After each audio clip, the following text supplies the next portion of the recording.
Let's get ready to rumble!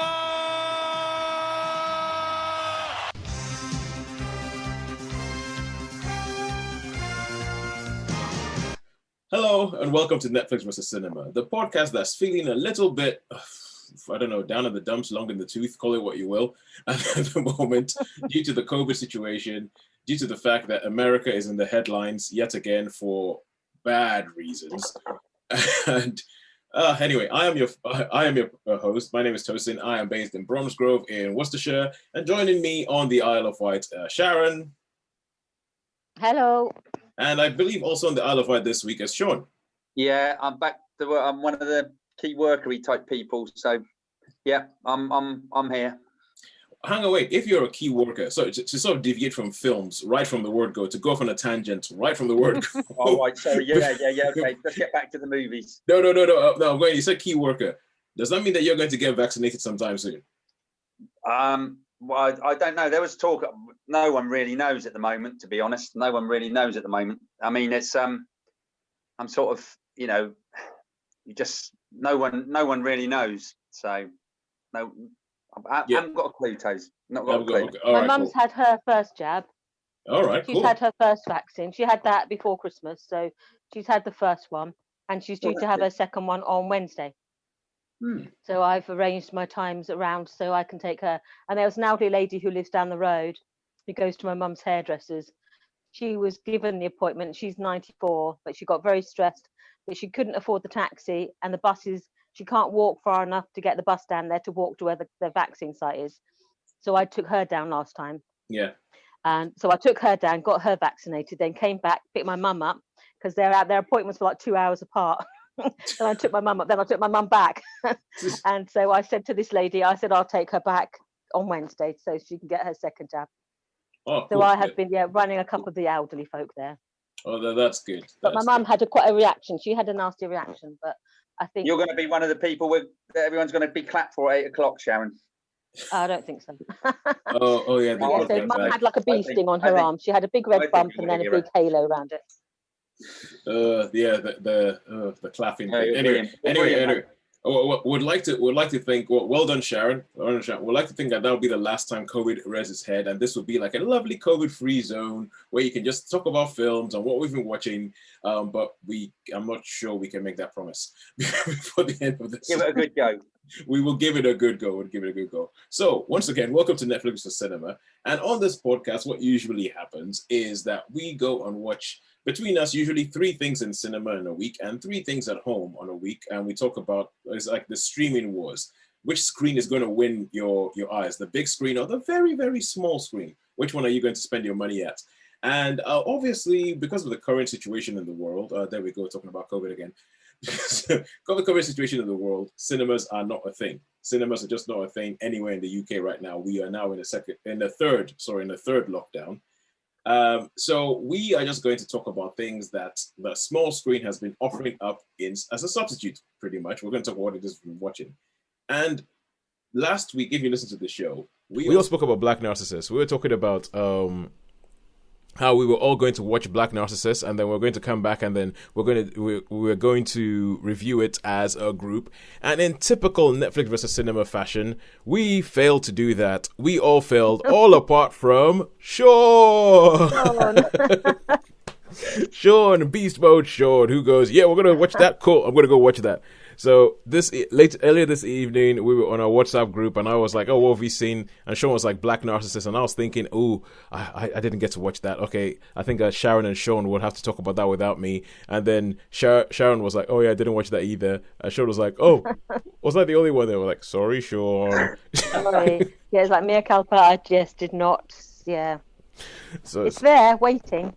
Sorry, Shaun. I kind of. That's okay. I got caught up watching other things.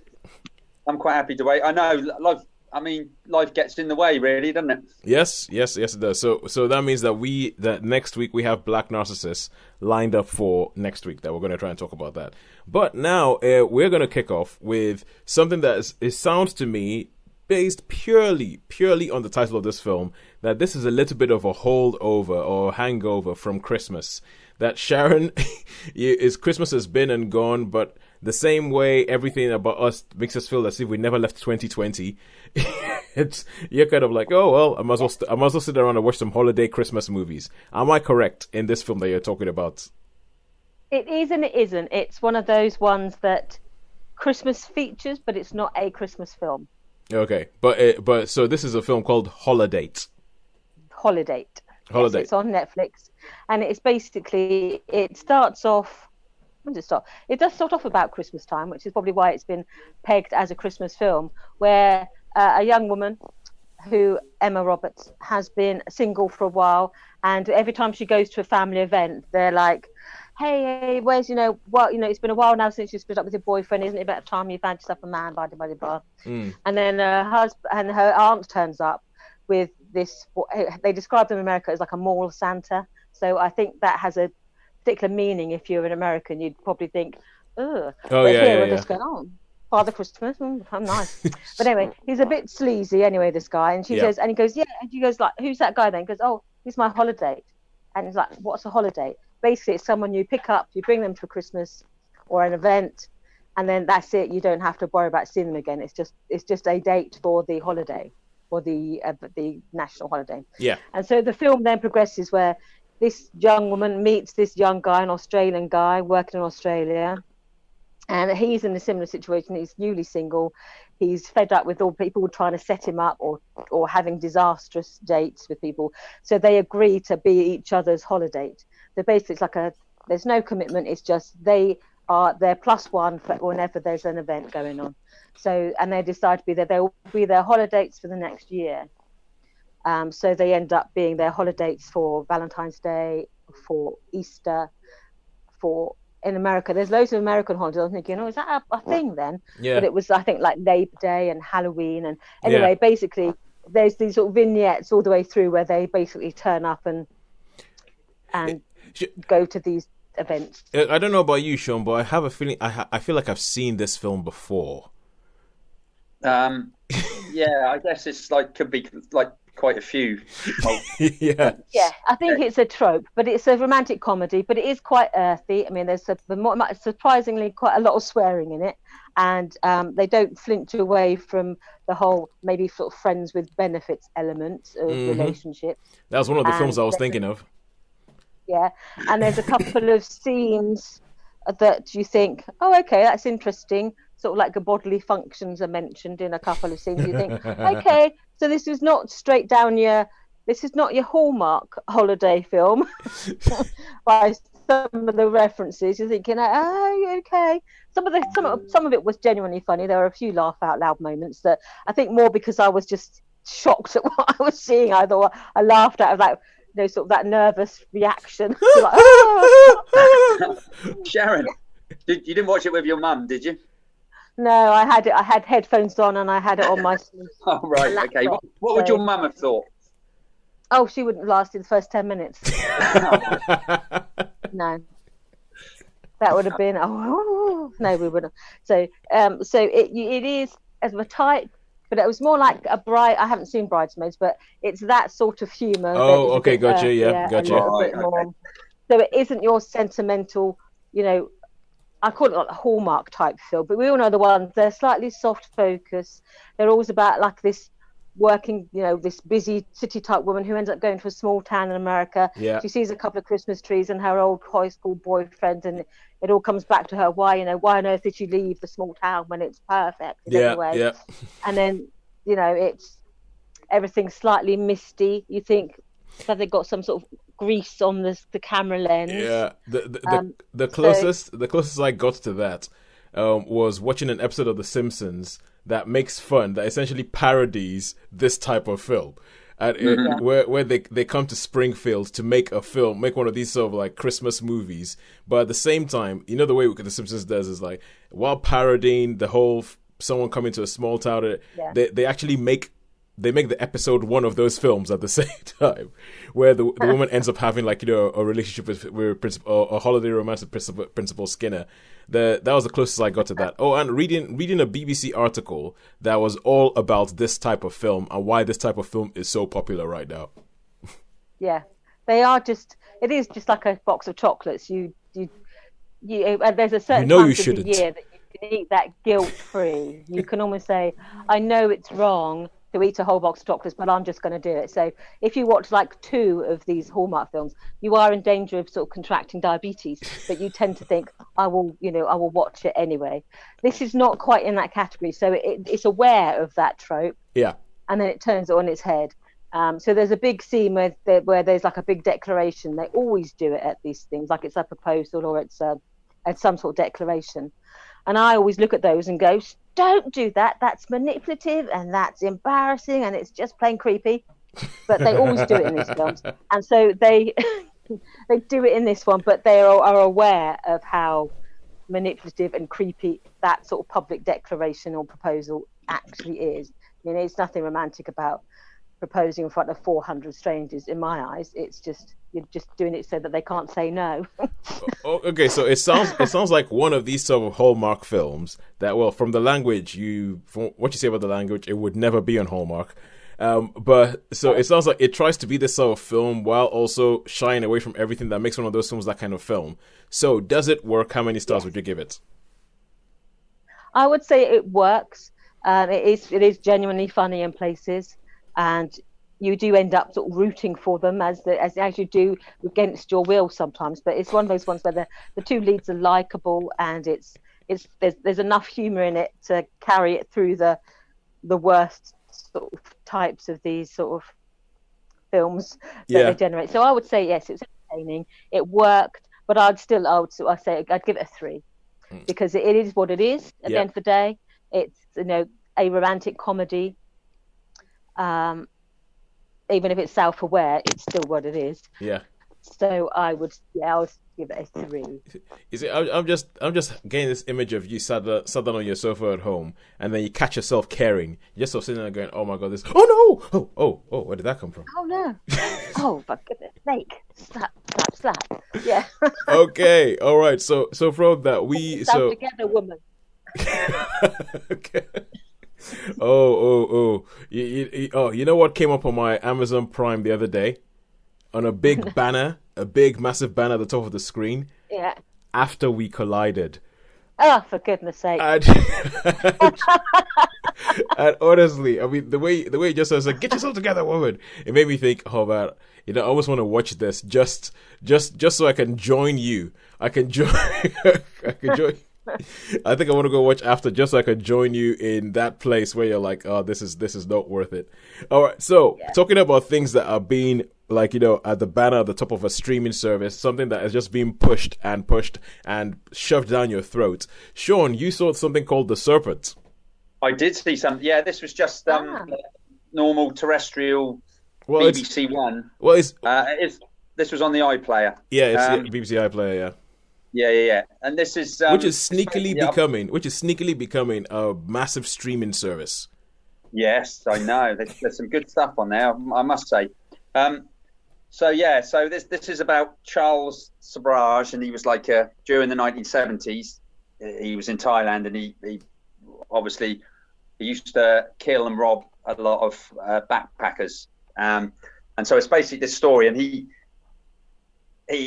it takes place in France, in Nepal, in India, and he goes around his place, and he sort of comes off as a gem dealer, and he gets his Canadian French girlfriend who's like just totally besotted with him, and so he's got an accomplice that introduces people, and he can spot people that are maybe lonely or a bit, and they go back to their place, and just because he wants their money or he's and their passports, so he uses passports. He uses all the passports to go to different countries to do different deals and all that sort of thing. It's quite a few. There's a few episodes, and it sort of flits off.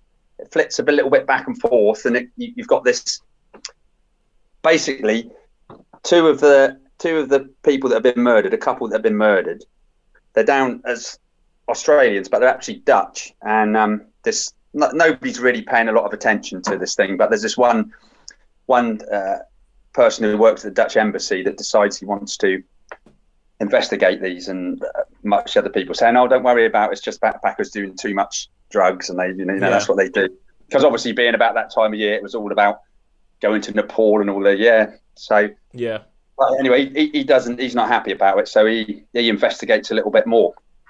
And so the story is about this. He gradually works around to finding out more and more. He goes to all the different embassies, the British embassy. When he goes to the British embassy, they say, well, there was this one backpacker that's saying that he tried to basically kill me and get me money and all that sort of stuff. So he follows from there, and it's basically like a little bit of a hunt for this killer, which they finally, obviously, well, I can't really give it. So is it kind of like when you have a police procedural or like a serial killer hunt kind of TV show? Yeah, that sort of thing. It spends a lot of time with the actual killer and the girlfriend, and then it will go back to it says like goes back. It says 3 months before, and then it goes okay, yeah, gotcha. 6 months later, and then it goes 6 months before. And I know a lot of people had a few problems with that. So, but for me, I mean, my feelings about it, I thought it was terrifically well acted. I thought it was absolutely brilliant. The acting was first class. Oh, and that sounds like a serpent to me. Yeah. No, I was wondering whether you guys could hear that. I think the pipes in my house are doing something very weird. I'm currently in a room in which I think we have a boiler tank or something, and all of a sudden the pipes just decide to start hissing at me. So yeah, back to this. I think the acting is fantastic, and Gemma Coleman, who I think is great. Yeah, she plays a really, really fantastic part. And you go to all these lovely, obviously, having been a traveller myself. I'm sort of thinking, oh mate, I really, really want to go travelling again, And yeah. I know it's like I was obviously, well, so 74, 75, well, 75, 76, I'd have been 15, 16. I mean, obviously I wasn't travelling to those sort of classes then, I was a little bit older, but it still had that, I suppose when the times I've been to places like that, it still had that sort of vibe. So it might have been like 4 years later, but it still had that vibe. And I was thinking, like when people walk out onto verandas, I was thinking, oh, a swimming pool down. Oh yeah, that looks. Oh, I reckon I've been there. You know what I mean? Yeah, I know what you mean. Yeah, I've recognised that place. I'm sure I recognise. So like the state, because they're all very similar. Hotels and apartments, obviously in certain places, tourist places. Yeah, they are very much. The big stairs, and they go around, and the rooms have got verandas and stuff. So yeah, for me personally, I thought it was well, I had to keep watching again, so that's obviously a good thing. You have to keep watching something. Yeah. Watch the next one, watch the next one, watch the next one. I think for me, I really, really enjoyed this. I thought it was great, and as I say, the scenery was fantastic. And the guy who plays the killer, he's one of those really arrogant sociopaths. I think maybe they could have perhaps, a little bit more about his background and really sure. But when these things, they make you actually look and investigate. So I thought, it sent you down a Wikipedia rabbit hole. Yeah, and so that's it really. So I was looking about it, and apparently originally he was in Saigon in Vietnam. So he was and he was a child of so he could speak French, because a lot of French speaking in it. So obviously when he meets a French Canadian. So yeah, and you've got all the different languages as well. So you've got your Dutch, you've got your French, and you got your Thai, obviously, which is quite interesting. Oh yeah, I could see that. And you got a little bit of English. To me, you know how big I am on authenticity. Yeah. To me, it just felt, because obviously you've got people going to the police, and they're like, blah blah blah, very blasé. But then in India, and you've got the police in India, and then you've got the Interpol guy who's really, really wants to nab him, but he's just so arrogant. You know what I mean? Because with the story, he actually does some time, gets out, and then goes to somewhere where he's done some other stuff. It's just like, why would you do that? And I mean, that's the whole thing. People cannot understand why, if you're a free person in France, why go to a place where you've done something and you're wanted for it? Just be really, really arrogant about it, So I don't know what. So it's a fascinating story, I think. I could understand that people might get a bit fed up with the flitting back and forth, but I mean, I could cope with that. How many stars did you give it? 4. 4 stars. Okay. 4 stars. Oh, It's one I taped, so I've got it. Well, I recorded it on my device. I keep saying taped. There's no tape involved in this process anymore. I mean, you can get it But on I did iPlayer record anywhere, it I over think. Christmas to watch. yeah. Yeah, I think you can get it I on tend to. iPlayer. Yeah, But I I'd do be tend to interested to think what set you think the of it, watch Sharon. it. I would really, Yes, really it's be one I've interested. got So if you ready get a to chance to watch. watch it, yeah, cool. I think it just seems really authentic and really believable and really, and I think the acting's first class. Yeah, and as we all know, if Shaun says that, something's authentic, that means that someone has put some work. Someone has worked hard. Done their research. Someone has worked hard to get the Shaun seal of, you know what? Yeah, well done. Yeah, that makes me feel like I'm there. So someone has done a lot of work for that. Okay, good. Because that's when I know that they've been pushing a lot, and it's something that just made me think, maybe I should watch that. So sticking with the BBC iPlayer for a second, and this is also every now and then on the show, one of us watches something and says, "Oh, love it," and then one of us goes to watch it and gives a feedback and goes, "Oh yeah, I actually saw that as well." Now, sometimes it's also that someone's given something a horrible review. Like there's a bit of me that really there's a really perverse bit of me that really does want to go watch after, as I've said already, just so I could see what incensed Sharon so much. what incensed Sharon. There's also a bit of me that wants to watch Rambo: Last Blood, because I know Shaun didn't like it. But Sharon, you went for the jugular with that film, I have like no desire to watch it, but there's a bit of me that goes, I want to see what it was. I want to see the film that like. I would grudgingly give it half a star, half a point. Yeah, I can't even give it 1. I just can't even give it 1. Yeah, there's a bit of me that really wants to see. What was it? What was it there?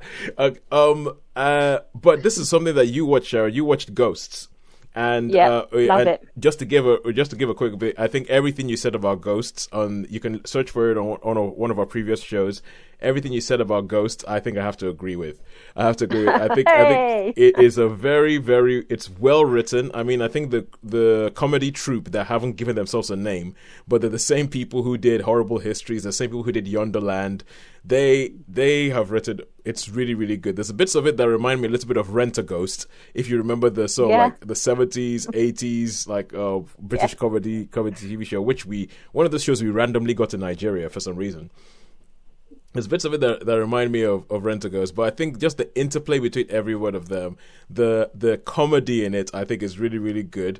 I think it comes from the different characters and the ideas of having all these ghosts in this house from people who've died in this house over thousands of years, all in the same place, and how they all interact with each other. And I think that there was a bit. I watched season 1. I finished watching season 1, and there was a bit in season 1. It's like a tiny little grace note where somebody says something and most of the ghosts are sitting down and they also stand up going like they sit up and they gasp, and there's one the oldest ghost in the house is a caveman. He's like a caveman and he isn't sitting down, so he sort of looks around, then he kind of like goes down like he's sitting down and he stands up and goes as like he wants to be part of it. And it's a tiny little thing. It's like a blink and you miss it, but it cracked me up. It cracked me right up. Yeah. And I think also what you said about it has these moments of sort of pathos, or has these moments of just sort of like of that catch you off guard. Like there's one episode called Happy Death Day where there's absolutely. Yeah, there's one with one of the ghosts is a scoutmaster, and it's all about, he's talking about the day that he died, and the way it treats it, there's something that comes at the end of the episode that just comes out of the blue. When you think back on it, you would think, oh yeah, I guess it might have been a bit obvious, but I didn't see it coming. It came out of the blue, and I was like, oh my god, oh wow! and it's funny. There's a tiny little bit of philosophical stuff about what have the dead lost as much as what have the living lost when they. Anyway, it's all good. It's all done way better and much more eloquently than I can say. So I agree with you, Sharon. Thanks for the recommendation. Ghosts. I'm looking forward to seeing season 2, and there's a Christmas special. Yeah, there's a Christmas special, but they zoom by without you realizing. Like you just sit it down there watching it, and then next thing you know, you've watched 6 episodes. Oh yeah, I've watched them all. I think I've watched both seasons 2 or 3 times, and I've watched the Christmas special 2 or 3 times because they're only like half an hour long. Yeah, they only have. And I'm just thinking, I'll watch the first one again because there's a scene with the ghost that just makes me laugh before it even starts. Now I start laughing before it even happens, and it's all just down to this one interplay between 2 of them, and I just think, I just watched that bit, and then before I know it, I've watched the whole 6 episodes. Yeah, it's funny because it's only like half an hour, but feels shorter for some reason. Yeah, I think one of the funniest bits is there's a scene where the couple who live in the house introduce the ghosts to Friends. And so you have all the ghosts sat down there watching Friends, and I think it's just so silly. It's so silly. It's great. All right, cool. But okay, that's it. But onto the thing I've actually seen this week, which I'm struggling to remember what it was now because I've been too busy talking about ghosts. What did I tell you guys I see? Oh, His Dark Materials. His Dark Materials season 2. Season 2. So, if anybody knows about His Dark Materials, these are a series of books. There were 3 of them, originally 3 of them. He's written more since, written by Philip Pullman. And in his words, what he did is that he was the fact that, you have the great fantasy of Lord of the Rings or the Chronicles of Narnia, which are both this big, epic, well-recognized fantasies in English literature, but are both Christian allegories. So everything about them is actually baked in sort of like, Christian stories, theology, all that kind of stuff. But Philip Pullman, being an atheist, he decided that he wanted to write the great, big, historical fantasy epic that was based on atheist principles. And this has been tried to adapt it into a film they called The Golden Compass some years back. That didn't go well because essentially they shied away from the meat of what he was trying to say with the stories. And so the BBC, I think along with HBO or some big American company, have decided, let's throw money at this, let's do it properly, let's make it a TV series. So they did the whole idea behind it is that there's this element called dust, which you have this group called the Magisterium, who are obviously, there's no way possible that these people could be representing the Catholic Church. Oh no, they're not the Catholic Church. They just happen to have like a really, really big city, and they all wear robes and they look like cardinals, but it's not the Catholic Church. And so this thing called dust, the Magisterium have decided this is original sin, and decided that there's no way nobody should find anything about this. And it becomes this whole thing about, like, a big treatise about, do you try and suppress knowledge, or do you try and get as much knowledge to as many people to give them freedom? And season 2 comes with a bit where, like, there's a way they can jump from one world into another world, because they're in a world where their demon or their soul is represented by an animal that lives outside your body. And obviously they come to our world where we don't have that, like our souls are on the inside. And I think season 2 is quite good. I really, really enjoyed it. I thought that season 1, they did a very, very good job of adapting this. I'm interested to see what they do, because season 3, based on book 3 is when it goes absolutely mental. Like, I remember as I was reading the book, there's bits where you're reading the book and you're getting to it and you're going, wait a second, what on earth is going on? I just don't understand what is going on. Who's going there? Where is this going? How is this going to end up? And you can feel that towards the end of season 2, there's bits where you can almost feel the story beginning to unravel, because they're trying to tell the story that Philip Pullman told in the books, but there's just so many things that he references and he grabs onto, and he goes and he's trying to attack organized religion and trying to say, what if we just get... And it's beginning at the end of this season to go out of whack a little. I'm thinking, that you're struggling there. You're struggling there. But I still think that they've done a really, really good job to try and make this thing coherent. Because there's bits of it where they have taken things that are in the book and they have just made it straight and obvious. And no. In the book, it was a bit subtle. We're just going to come and tell you this is feminism. We're talking about feminism here. Okay, now we're talking about organized religion. Now we're talking about this. And they just make it a bit more obvious than it was in the book. So I think the 3rd season is going to be a massive, massive challenge on how on earth they're going to pull this story off, how they're going to bring this story to conclusion, because arguably it doesn't actually conclude in the book. But I'm impressed with what they've done. I have to say, big shout out to Ruth Wilson. Ruth Wilson, who plays Mrs. Coulter, she is brilliant as always in it. And I think Daphne Keane and Amia Wilson. It's a TV show that is dealing with big, massive issues that really rests on the shoulders of two child actors, and I think that they actually do quite well. So, all in all, I would give season 2 a 4 out of 5, and season 3, I'm really interested to see how they bring it about because I think it's going to be. It's on my watch list again. I've got it on the hard drive where I downloaded it to watch, and I haven't watched it yet. So that will be at some point. yeah. I think it'll be interesting because obviously, Sharon, you and I, we would both call ourselves Christians. And I know there's some people who hate his Dark Materials because it is obviously, it's going for religion. It's going for a religion, saying religion is bad. Quite frankly, there's no most about it. It says religion is bad. And so I know there's some people who won't watch it or read it because of that. And I actually think it's like, I think there's some really, really good observations in there and some really, really good discussions and arguments made in there that I think are mega interesting. So, yeah. All right. It's on my watch list. So that's his Dark Materials season 2. I think if nothing else, watch it for Ruth Wilson. Watch for Ruth. She's always good. I've liked her since Jane Eyre. So I've only watched a part of The Affair because it was just a little bit racy for me. But nearly everything that she's been in has been very good. Yeah, or she's one of those people who she is good in everything she's in, regardless of whether what she's in is any good. Yes, she's always a constant. Yeah, she really, really is, and I think she is chilling. There's bits in this where she's absolutely chilling, and you can imagine that she's the most feared person in the world. But just for she is. But anyway, so that's his Dark Materials season 2, and now we are going to bring it home, and we're going to go back to Shaun. So Shaun, last week you spoke to us about Gotham season 4 and how after the TV show Gotham had taken a little bit of a dip in season 3, it gotten you back on track in season 4. So much so that you barreled straight on into season 5 and you finished it a week later. So because this is an American show, so they tend to have more episodes than they do with British shows. Like Ghost has 6 episodes. This has, I'm guessing, around about 10, 13 at the very least. They have a lot of, they do have a lot of episodes, so it did take a lot of binge watching. I mean, so it carries on. So basically, Gotham's like a separate city from the rest of whatever country it's in, America or whatever, obviously America.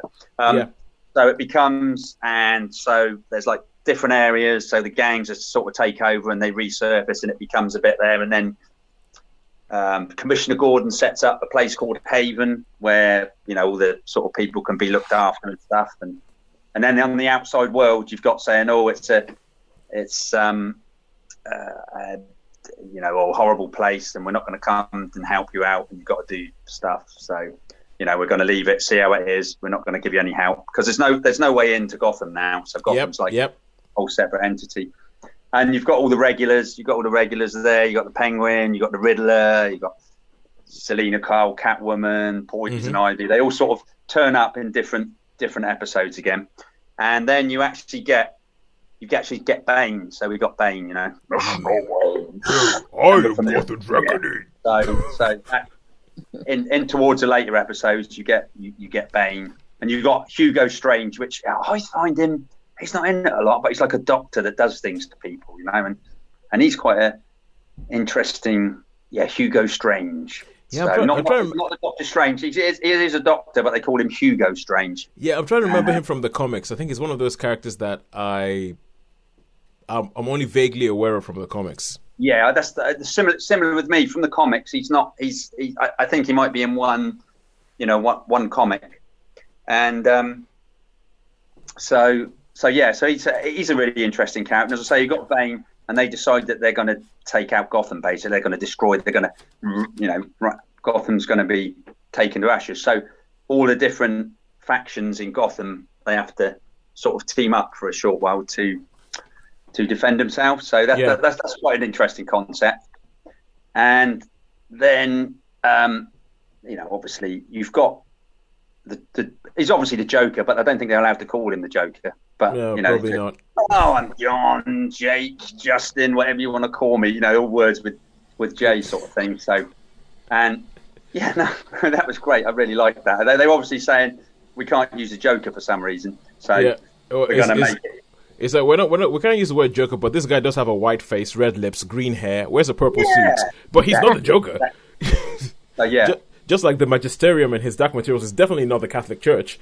This is definitely not the Joker. So then after all things happen, and there's it gets a bit moralistic towards the end, because obviously the people that are destroying Gotham suddenly when all these people turn up and just stand there, and you've got obviously some people decide they have got, after doing all this horrible stuff, they have got a bit of a moral compass. So oh no.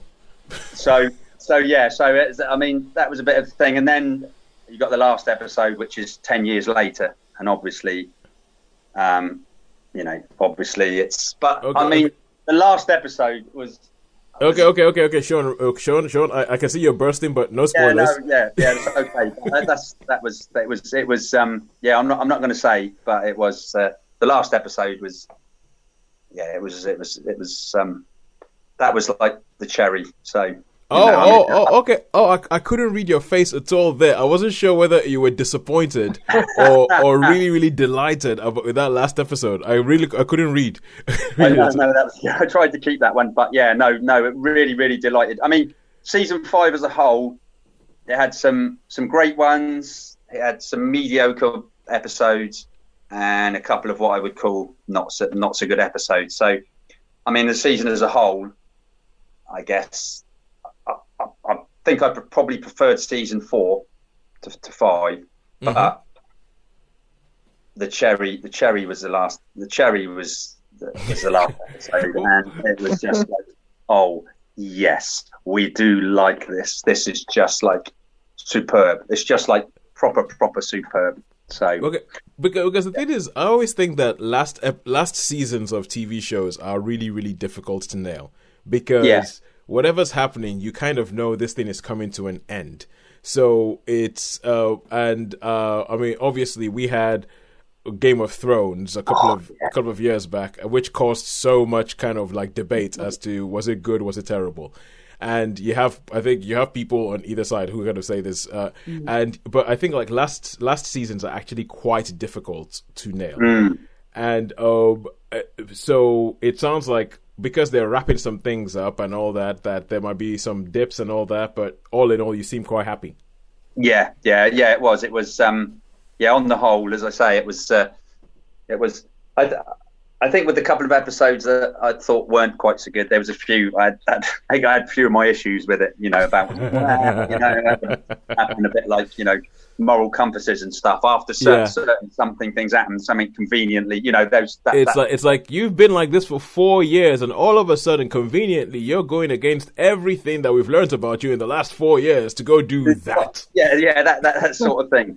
So, but on the whole, really, really good. And as I say, the last episode, I was just like, I thought, oh my goodness me, how cool is that? And it is just like, it's set it right up. I mean, I don't know if they'll ever do another series, but that was, it was great. So on the whole, so how many stars? I'm going to give it purely. It's a tough one. I would on the whole, as a series, I would probably say 3. I think I gave season 4 a 4, didn't I? Yes, you did. I seem to remember. Yeah. Well, this one would go 3, but because I was so chuffed with it at the end of the thing and felt satisfied and was quite happy and content, I'm going to give this a 4 as well. All right, good stuff. Good stuff. So it was like, I really, really liked this. Interesting. I'm just going to go off quickly on one of my tangents. Is that I get these emails sometimes from things called Heritage Auction. It's like an online auction that does movie posters and things, and they have comics as well. And the one that goes, Heritage News, and they had the Batman #1 went for $1 million, and this guy bought it. This guy bought it in 1983 which was it was $3,000, It was originally $5,000, and he bought it for $3,000. That was in 1983, and basically, it was his son was selling it. He said, "I don't really want it, but it's been in my dad's it's been in my dad's house for this long," and so he put it into auction. And it is, mind you, it is a near mint copy. It is like pristine, and I mean that's a lot to do with the condition. But I mean, that's not a bad investment, is it? $3,000 to $1 million, I suppose. What's that? So 20, 30 years? 30, Not a bad 30, 40 year investment. Good Lord, that's over 100. Wait, is it 3,000? 3,000? Yeah, that's over 100 times appreciation. Yeah, it's a bit like Bitcoin, eh? It's over a bit like Bitcoin. Yeah. It's like I told you that as well, didn't I, Tosin? Bitcoin, right? Oh, it's going to be must be 13, 15, 17 years ago when I was at the school. The chap said to me, the teacher, Dave, I remember his name, and he said, "What we were talking one day." He said, "What do you reckon about this Bitcoin?" And I'm like, "What?" He goes, "Oh, it's like an online currency thing and all that." And being, me, I'm not a tech. I was like, "No, not interested." And it was like £1 for a Bitcoin. Yeah. So I'm tempted to have 100 quid. He said. I said, no, it won't go. It'll be blooming rubbish. If I'd have bought 100 quid, I'd be a multi-millionaire, wouldn't I? Yeah. A friend of mine was saying the other day that it wasn't even that long ago that she bought £50 worth of Bitcoin and just lost. And then she was like, she didn't even know how much it was. And I think it was in a couple of years or something. She now actually has, she has almost 3 times what she put. Like she has about 140 from what she got from Bitcoin. I still don't understand it. I still don't know how it works. No, I don't. Well, I won't. That's why I'm not really. Yeah, I'm not au fait with that sort of thing, and it's a kind of mistrusting or whatever. But if you can't see it, you know what I mean. If you haven't got it physically there, then that bit doesn't worry me that much. I just don't understand how it works. But if I knew someone who understood how it worked, like your Dave friend, I'd be like, take some money, see what happens. Yeah. And I wish I had it. Yeah. As long as you're willing to lose it, then you haven't really lost anything. Anyway, sorry about that. Going again. All right, cool. I believe that is it for what we're talking about this week. So it's going to be next week when hopefully Sharon and I would have gotten an act together and watched Black Narcissus. Yes. Yeah, and I will plan to join Shaun in watching Nicolas Cage have a lot of fun as the presenter of a TV show called The History of Swear Words on Netflix. I mean, even from the opening, because Shaun, you finished watching the season. I haven't finished watching it yet. But even from the opening scene of that, you can see that, okay, Nick Cage is having fun. We're getting fun Nick Cage. He isn't just collecting a paycheck here. This isn't some direct-to-TV thing that he's doing where he's like, oh my god, okay, I'll fly to Prague, I'll do this, just pay me and leave me alone. He is having fun. And he's the ideal host, isn't he? He is kind of the ideal host for the sort of tongue-in-cheek, a little bit OTT approach that they take to the show, because the show is properly researched. It's kind of this weird mix of prestige, BBC, actual, we're going to go into like the science and the etymology of words and all that, and the sort of Channel 4's Talking Heads, I Love the 90s documentary, where you have a whole bunch of comedians sitting around and talking about stuff, and you can see that each one of them has just come and gone, I'm going to come up with a wisecrack that nobody else have come up with. Aha, I got it! And then they deliver it to the camera. So it looks good. I'm looking forward to doing that. But until next week, when all that should happen and all that should be being reviewed, it's a goodbye from me. It's a goodbye from me. Yeah, goodbye from those two, yeah. And a goodbye from those two. And find us online, find us on Facebook, look for Netflix or Cinema, find us on Twitter, get in touch and tell us what it is you have been watching.